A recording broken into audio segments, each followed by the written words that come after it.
Atos, capítulo 22, a partir do versículo 22. Quem encontrou, diga amém. Veja o que diz a palavra, acompanha aí a leitura bíblica. Ouviram-no até essa palavra, e então gritaram, dizendo: tira tal homem da terra, porque não convém que ele viva.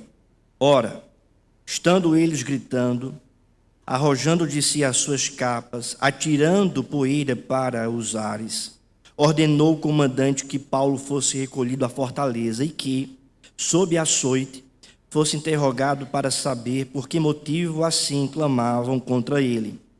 Quando o estavam amarrando com correias, disse Paulo ao centurião presente: ser-vos-á porventura lícito açoitar um cidadão romano sem estar condenado? Ouvindo isto, o centurião procurou o comandante e lhe disse: que estás para fazer? Porque este homem é cidadão romano. Vindo o comandante, perguntou a Paulo: diz-me, és tu romano? Ele disse: sou. Respondeu-lhe o comandante: a mim me custou grande soma de dinheiro este título de cidadão. Disse Paulo: pois eu o tenho por direito de nascimento. Imediatamente se afastaram os que estavam para o inquirir com açoites. O próprio comandante sentiu-se receoso quando soube que Paulo era romano, porque o mandara amarrar. No dia seguinte, querendo certificar-se dos motivos por que vinha ele sendo acusado pelos judeus, soltou-o e ordenou que se reunissem os principais sacerdotes e todo o sinédrio. E mandando trazer Paulo, apresentou-o perante eles. Vamos orar? Senhor Deus, amado Pai, nós te agradecemos por esse momento, te agradecemos pela leitura da tua palavra, te pedimos, fala conosco, ó Deus, por esse estudo, pela pregação do Evangelho, pedimos isso em nome do Senhor Jesus. Amém. Amém.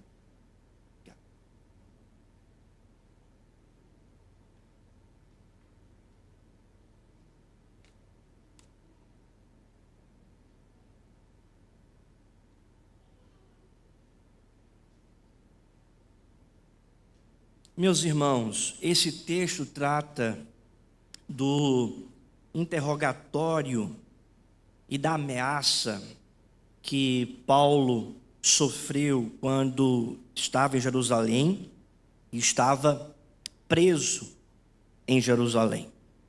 Esse texto mostra as lutas, as dificuldades que todo aquele que quer viver a vontade de Deus tem e sofre. A vida cristã, ela não é um mar de rosas. A vida cristã não é uma colônia de férias. A vida cristã não é um passeio em Orlando. Mas a vida cristã é marcada aqui em Jerusalém, primeiramente pela vontade de Deus. Se você voltar algumas páginas, nós vamos perceber que Paulo chega em Jerusalém por uma direção do Espírito Santo. No capítulo 21, versículo 13 e 14, mostra a convicção que o apóstolo Paulo tem de ir para Jerusalém. Veja o que diz, capítulo 21, versículo 13 e 14. Então ele respondeu: que fazeis chorando e quebrantando-me o coração? Pois estou pronto não só para ser preso, mas também para morrer em Jerusalém pelo nome do Senhor Jesus. Como, porém, não o persuadimos, conformados dissemos: faça-se a vontade do Senhor. Ou seja, ele vai para Jerusalém movido pela vontade de Deus. E os seus discípulos, ou melhor, os seus companheiros, discípulos de Cristo, que andavam com Paulo, até orientaram Paulo para que ele não fosse para aquela cidade. Mas Paulo então retruca dizendo: eu estou pronto para morrer pelo Evangelho. E eu vou para Jerusalém, porque esta é a vontade de Deus. E os seus companheiros então falaram: então faça-se a vontade do Senhor. Então, o texto que nós acabamos de ler é justamente o momento em que Paulo vai para Jerusalém, onde ele é ameaçado pela grande multidão, porque o texto mostra, no contexto, que muitos ali estavam difamando sobre a vida de Paulo, sobre o ministério de Paulo. Então os judeus em Jerusalém fazem um motim para acabar com a vida do apóstolo Paulo. Paulo então apresenta a sua defesa, dizendo que Cristo realmente mudou e transformou a sua vida. E quando ele está dando testemunho do que Cristo fez em sua vida, é o que diz o versículo 22 do capítulo 22. Ouviram-no até essa palavra. Que palavra? Que Cristo tinha mudado a vida dele e comissionado ele para pregar o evangelho entre os gentios. É o que diz o versículo 21. Mas ele me disse, ele quem? Cristo, disse a quem? A Paulo, vai porque eu te enviarei para longe aos gentios. Paulo, portanto, está dando aqui o seu testemunho. Ele está retornando dos gentios, depois de plantar igrejas, pregar o evangelho, dar testemunho de Cristo. Ele está retornando dos gentios ali e indo para Jerusalém. E é justamente nessa cidade que, depois que ele dá o testemunho, diz a palavra no versículo 22, ouviram-no até essa palavra e então gritaram dizendo, tira tal homem da terra, porque não convém que ele viva. O apóstolo Paulo, portanto, está passando aqui por uma grande perseguição, por uma grande oposição. E diante, irmãos, dessa verdade, lendo esse texto, eu gostaria aqui de considerar 5 pontos interessantes para a nossa vida. Esses pontos, eles foram tirados basicamente de 2 livros. Um livro intitulado Atos dos Apóstolos, que é um comentário do pastor John Stott, e também o comentário bíblico do livro de Atos, comentário expositivo, publicado pela Ragnos, do pastor Hernandes. E eu então me faço uso desses 2 livros para também corroborar com essa verdade dessa oposição, indo em direção ao apóstolo Paulo, tirando também algumas lições para nós. Então, são 5 pontos interessantes. Primeiro, há aqui a insanidade da multidão. A insanidade da multidão. Porque o apóstolo Paulo está defendendo o evangelho, dando testemunho do que Cristo fez em sua vida. E a multidão, então, se levanta gritando, dizendo, tira tal homem da terra, porque não convém que ele viva. Olha aí para o texto, versículo 22. Ouviram-no até essa palavra, e então gritaram, dizendo, tira tal homem da terra. Há uma insanidade. Eles gritam, eles abrem a boca para ameaçar esse homem de Deus, esse servo de Deus. Eles estavam gritando, dizendo, tira tal homem da terra, porque não convém que ele viva. A multidão grita pela morte de Paulo, enquanto arroja suas capas, porque veja o que diz o versículo 23. Ora, estando eles gritando, arrojando de si suas capas, atirando poeira para os ares, ordenou o comandante que Paulo fosse recolhido à fortaleza, que sob açoite fosse interrogado para saber por que motivo assim clamavam contra ele. Então você percebe que aquela grande multidão estava gritando, tira a vida desse homem, não convém que ele viva nessa terra. Jogaram as suas capas, aquelas pessoas, atirando poeira para os ares. Então você percebe que é como se estivessem ali touros furiosos para tirar a vida desse servo de Deus. É uma grande aqui insanidade. Era, de fato, uma oposição contra a vida do apóstolo Paulo. A pergunta que nós podemos fazer é por que a multidão desses judeus estava aqui enfurecida? Por que eles estavam enfurecidos?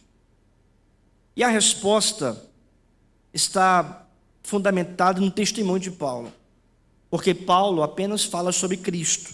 Veja o que diz o versículo de número 4 do capítulo 22. Persegui este caminho até a morte. O caminho é o caminho de Cristo. Prendendo e metendo em cárceres homens e mulheres, Paulo aqui está falando como era a vida dele antes de Cristo. De que são testemunhas o sumo sacerdote e todos os anciãos desses. Recebi cartas para os irmãos. Agora, veja o que diz o versículo de número 6. Ora, aconteceu que indo de caminho e já perto de Damasco, quase ao meio-dia, repentinamente grande luz do céu brilhou ao redor de mim. Então caí por terra, ouvindo uma voz que dizia: Saulo, Saulo, por que me persegues? Perguntei: quem és tu, Senhor? Ao que me respondeu: eu sou Jesus, o Nazareno, a quem tu persegues. Então aquela multidão estava furiosa porque a proeminência estava sobre Cristo e não sobre os judeus. Aquela multidão estava furiosa porque ouviu das palavras do apóstolo Paulo, que era um judeu, que estudou com Gamaliel, que fazia parte de toda aquela etnia, de todo aquele sistema judaico. Ouviu da boca dele que ele foi transformado por Cristo, que ele foi mudado por Cristo e foi chamado por Cristo para ser apóstolo entre os gentios. A multidão não tinha justificativa para estar furiosa, mas a explicação era a mensagem de Cristo e a mensagem do Evangelho. E essa mensagem, de fato, trouxe essa insanidade para aqueles que não responderam com fé à pregação do Evangelho. Então, o primeiro ponto é esse, é a insanidade da multidão. O segundo ponto, meus irmãos, é a ordem do comandante. Veja o que diz a palavra no versículo 24. Ordenou o comandante que Paulo fosse recolhido à fortaleza e que sob açoite fosse interrogado para saber por que motivo assim clamavam contra ele. Então o comandante ali deu uma ordem para, de fato, levar Paulo para a fortaleza. Perceba, o comandante romano livra Paulo da multidão alvoroçada, porque se aquele comandante deixasse Paulo no meio daquela multidão, Paulo não permaneceria com vida. Então, de uma certa forma, foi até mesmo um livramento de Deus na vida de Paulo. A ordem desse comandante chegou como uma providência do Senhor na vida de Paulo, para que ele não pudesse ali ser morto, mas pudesse estar ali protegido nessa fortaleza. E veja a expressão, recolhido à fortaleza. A linguagem não é uma linguagem do ponto de vista assim, humano, técnico, tão interessante, porque a fortaleza era um lugar para deixar presos, para que eles não pudessem fugir, e trazer uma certa proteção também para a cidade, para os habitantes e para aqueles que ali trabalhavam. A linguagem mostra que, de fato, Paulo está sendo ameaçado pela multidão por causa do Evangelho, mas ele é protegido, sendo recolhido à fortaleza, e isso por ordem de um comandante romano que não conhecia o Senhor Jesus, pelo menos Lucas não registra esse fato. E aqui vai uma lição para a nossa vida, é que em meio às dificuldades, em meio às lutas, às afrontas, meus irmãos, a providência de Deus chegou através desse romano, e pode chegar em sua vida não somente pela igreja, mas pode chegar por outras pessoas que não fazem parte da igreja. Está tudo debaixo da providência de Deus. A providência é a interferência de Deus nesse mundo. Ele sustenta, dirige, governa, conduz todas as coisas através de sua gloriosa e poderosa providência. A providência de Deus aqui é exposta claramente quando esse romano, que nas palavras de Lucas não tem nenhum tipo de comunhão com Deus verdadeiro, protege o apóstolo Paulo, recolhendo esse ministro, este apóstolo, à fortaleza. Mal sabia o romano que Deus estava usando a sua vida para proteger a vida do seu servo. E muitas vezes Deus faz isso comigo, com você, com o seu povo. Deus utiliza, muitas vezes, de instrumentos, pessoas, coisas que nós não esperamos, mas que Deus utiliza para nos ajudar, para vir com providência, como um instrumento, uma ferramenta da providência de Deus na nossa vida. Um exemplo claro é quando o povo de Israel está cativo há 70 anos no cativeiro babilônico. E então Deus levanta um homem chamado Ciro, rei dos Médios e Persas, para libertar o seu povo do cativeiro babilônico, para que o povo pudesse retornar para Jerusalém. Ciro conhecia Deus? Não. Mas Deus usou Ciro para a libertação desse povo. Deus usa quem Ele quer. Deus usa como Ele quer para manifestar sua gloriosa e poderosa providência na vida do seu povo. Eu digo para você também, Deus Ele manifesta providência sobre a sua vida e Ele utiliza meios, e muitas vezes pode ser até meios que você não espera, mas meios que Ele utiliza para te surpreender e para te sustentar, porque Ele é o teu Deus, o único Deus. A terceira verdade aqui, o terceiro ponto, é a pergunta de Paulo. A pergunta de Paulo está aqui inserida no versículo 25, veja o que diz o texto. Quando o estavam amarrando com correias, disse Paulo ao centurião presente: ser-vos-á porventura lícito açoitar um cidadão romano sem estar condenado? A ordem do comandante era que ele fosse recolhido à fortaleza sob açoites. A palavra açoites aqui no grego é flagelos, ou seja, de fato, Paulo receberia aqui, irmãos, aquilo que nós chamamos no Nordeste, de uma pisa. Ele seria aqui, de fato, açoitado, flagelado. E naquela cultura, os açoites eram como chicotes, eram como peles de animais, chicotes, e no final desse instrumento havia pedaços de ossos colados, para que o açoite pudesse de fato encravar na carne, e quando então o soldado que está açoitando puxasse o açoite, algum pedaço de carne, junto com o osso da própria vítima, pudesse sair do seu corpo. Então era algo de fato torturador. Estudando o texto, irmãos, alguns livros comentando essa narrativa, eles afirmam que os presos que iam à fortaleza sob açoites não chegavam vivos, que era comum eles chegarem à fortaleza já mortos por causa dos açoites. Entretanto, Paulo faz uma pergunta: é lícito açoitar um romano? Por que Paulo faz essa pergunta? Porque Paulo tinha dupla cidadania. Ele era judeu, mas ele também era romano. Romano de nascença. E o romano não podia sofrer nenhum tipo de juízo sem antes apelar para César. O romano não podia receber açoites antes de uma sentença em última instância. Quando Paulo faz essa pergunta, é lícito açoitar um romano?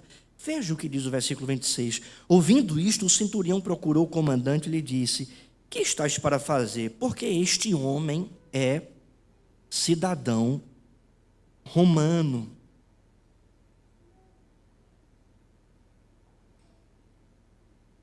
Ele retorna e fala: o que é que nós estamos fazendo? Nós não podemos açoitar. Esse homem, Paulo, é romano. E aqui vai o quarto ponto, irmãos: o medo do comandante. Veja o versículo número 27.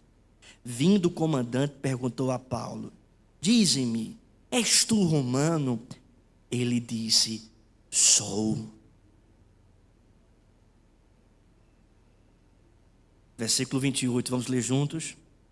Respondeu-lhe o comandante: a mim me custou grande soma de dinheiro este título de cidadão, disse Paulo, pois eu tenho por direito de nascimento.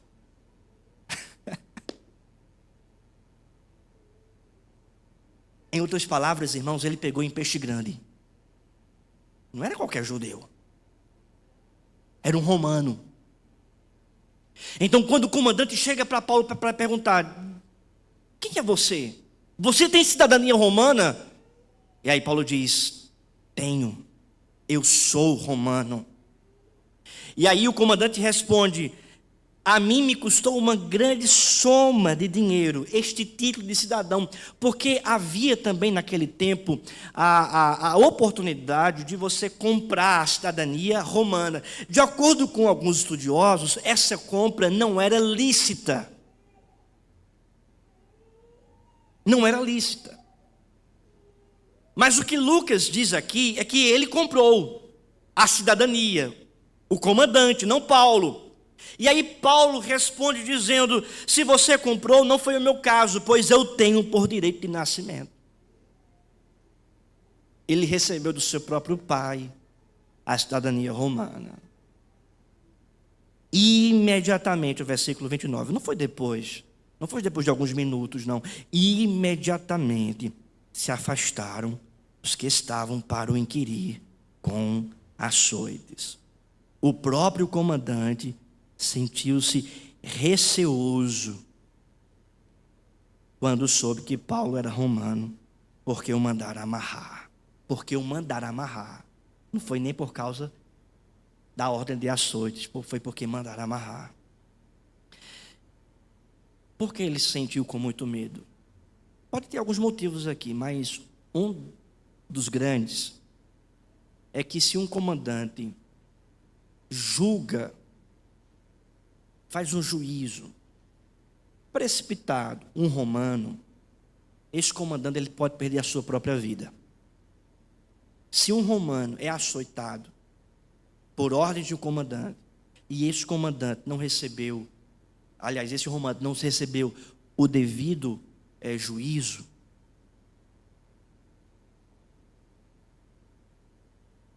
esse comandante, ele é condenado à morte. Aquilo que acontece com a vítima que sofreu uma justiça, aliás, uma condenação injusta, acontece com o juiz que fez isso. Então, ele aqui tem medo. Porque mandou amarrar e mandou açoitar. Quinta verdade, quinto ponto, é a soltura de Paulo. Veja o que diz o versículo 30. No dia seguinte, querendo certificar-se dos motivos porque vinha ele sendo acusado pelos judeus, soltou-o e ordenou que se reunisse os principais sacerdotes e todo o sinédrio, e mandando trazer Paulo, apresentou perante eles. Ou seja, ele foi solto daquela situação. Mas ele foi solto e foi conduzido ao sinédrio, porque no sinédrio ele deveria então ser interrogado para saber por que aquela grande multidão estava perseguindo ele. Então o comandante queria que ele fosse e o encaminhou para o sinédrio, que é justamente o capítulo 23, Paulo no sinédrio. É a defesa de Paulo no sinédrio, ou seja, no concílio, na reunião das autoridades judaicas, os sumos sacerdotes, anciãos e escribas. Então, nós percebemos aqui esses pontos: a soltura de Paulo, o medo do comandante, a pergunta de Paulo, a ordem do comandante e a insanidade daquela grande multidão. Ele foi solto, mas, meus irmãos, a partir daí, ou melhor, bem de antes mesmo, desde o capítulo número 21, a vida de Paulo já não é mais a mesma. O apóstolo Paulo só está sofrendo aqui perseguição dos judeus, ele é preso, ele agora é amarrado, ameaças de açoite, grande multidão querendo tirar a sua vida. No sinédrio ele recebe açoites na sua própria boca para não falar. Depois ele é preso novamente, depois ele é levado preso para Roma. Então, a vida de Paulo, do ponto de vista humano, do capítulo 21 até o final de Atos, não é uma vida boa, no sentido humano, no sentido dos prazeres desse mundo. Não é um mar de rosas, não é uma colônia de férias, não é uma viagem turística, não. A gente vai perceber aqui o apóstolo Paulo, até o final de Atos, sofrendo, sendo preso e mais adiante, irmãos, morto por causa do evangelho do Senhor Jesus. Diante disso, eu gostaria de tirar algumas lições para a nossa vida. Primeira lição, irmãos, é que quando alguém quer viver a vontade de Deus, este alguém sofre oposição. A primeira verdade é essa. Primeira lição para a nossa vida é esta. Quando alguém quer viver a vontade de Deus, este alguém vai sofrer oposição. Já ouviu aquela conversa, aquela história? Quando eu passei a ir para a igreja, quando eu comecei a ir para a igreja, as dificuldades começaram, os problemas surgiram, a minha família se opôs, tive alguma dificuldade conjugal. Já ouviu essa história? Pronto, é aqui. Paulo queria fazer a vontade de Deus, estava fazendo a vontade de Deus, estava em Jerusalém pela vontade de Deus, mas isso não isenta a oposição, pelo contrário, fazer a vontade de Deus vai se levantar também perseguição, oposição, problemas, sofrimento. Paulo vai afirmar isso também na sua carta para Timóteo, que aqueles que querem viver a vontade do Senhor, vivendo piedosamente, serão perseguidos. Então, se não há oposição em sua vida, se não há sofrimento em sua vida, se não há perseguição em sua vida, desconfie de sua vida, se é que sua vida vive a vontade de Deus. Porque uma característica de viver a vontade de Deus são as oposições. A oposição que você vai ter deste mundo, a oposição que você vai ter de familiares que não são crentes e não conhecem o evangelho, oposição que você vai ter de pessoas no seu trabalho, que vão te chamar de fanático, que vão te chamar de pessoa que não quer saber de outra coisa senão igreja. Você vai sofrer oposição de Satanás, porque ele vem para matar, roubar e destruir, tirar você de viver a vontade de Deus. Você vai sofrer oposição da própria carne, inclinando você a viver os seus prazeres carnais e não os prazeres do Espírito, a vontade do Espírito, satisfazer a vontade de Cristo. Você vai viver oposição o tempo todo, você vai ter oposição o tempo todo, porque esta é uma marca daqueles que querem viver a vontade de Deus. A grande questão é, diante da oposição, o que é que você vai fazer? Você vai lutar? Vai fazer guerra contra a carne, lutar contra a sua própria natureza? Você vai dizer não para o pecado, não para o mundo, vai repreender as obras infrutíferas das trevas, como disse o apóstolo Paulo? Ou você vai ceder? Ou você vai andar de mãos dadas com o mundano? Ou você vai brincar com o pecado? Ou você vai fazer aquela política da boa vizinhança e não arrumar problema com ninguém? Quando você faz a política da boa vizinhança no que diz respeito ao evangelho, você está arrumando problema com Deus. Porque não tem como servir a dois senhores. Ou você serve a Deus, ou ao mundo. Ou você serve a Deus ou ao diabo. Ou você serve a Deus ou ao mamon, que é o dinheiro. Que hoje é camuflado como trabalho. Como ativismo. Porque é muito bom, irmãos. Eu não posso ir para o culto, porque eu estou trabalhando. Eu não posso ir para a igreja, porque eu estou estudando. Eu não posso fazer isso, porque eu tenho aquilo para realizar. Veja, claro que eu não estou falando aqui dos extremos. Realmente, existem pessoas que estão trabalhando, que necessitam daquele trabalho, daquela situação, daquele dia, daquele horário, e não podem fazer isso para dar de comer à sua casa. Mas tem muita gente que trabalha demais, que poderia muito bem cultuar, orar, estar com o povo de Deus, servir no reino de Deus, que não é uma questão de trazer ou não alimento da casa, é uma questão de ter mais, e que por esta razão abandona essa busca primária pelo reino de Deus em prol de ter mais dinheiro, mais recursos, mais coisas. O que é que você vai fazer? Você tem que lutar. E é uma segunda lição. Use de sabedoria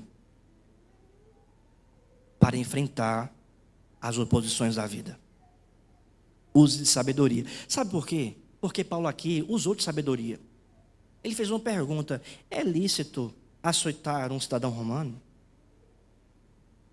Tem cristão que acha que a vida de fé, a vida cristã, é somente uma questão superficial ou só espiritual, sem razão. Não, irmãos. É fé e razão. É uma ação do Espírito, mas também é iluminação na mente. É lógica.